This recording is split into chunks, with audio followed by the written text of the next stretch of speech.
Здравейте, приятели! Днес ще продължим с книгата Пътиланско царство. Стигнахме до 3 глава. Свинчо се прослави. Драги ми смехурко, пак писмо ти пиша, ти да се посмееш, аз да се разтуша. Бабата Стояна харен свинчо има, дебел като нея. Аз и той сме двама приятели верни. Кога ме натупат, при него отивам. Не му се оплаквам.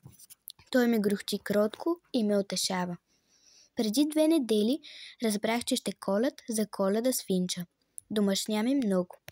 Цяла нощ не мигнах. За свинча все мислих. Как да му помогна? Как да го разтуша? Най-после намислих.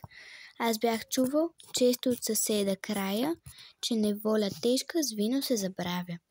На сутринта рано грабнах от долапа едно стъкло вино и право при свинча излях му го бързо в малкото корито.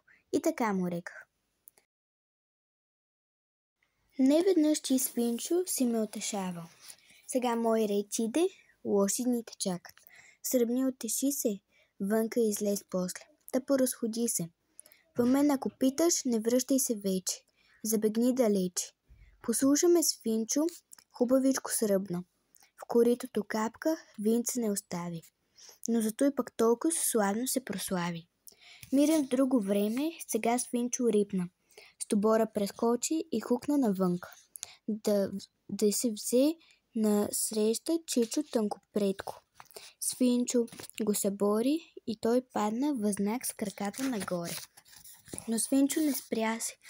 Де скача не види. Баба Цуцулана насреща му иде. Той я блъсна силно и тя се търкулна. Но съседа Бая той най-много смая. Байо си вървеше, позамислен беше. Отпред нещо скочи, дорде Байо сечи, свинчо му се мушна право под нозете. На гръб го задигна и хукна с него. Дълго свинчо тича, много пако стори. Съседи се сбраха, едва го прибраха.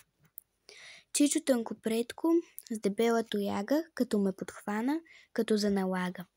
Видях аз без време попладне звездите. Та така смехурко, свинчо се прослави, пък аз си изпатих. Поздрав най-сърдечен, твой приятел вечен, Весел Пътиланчо.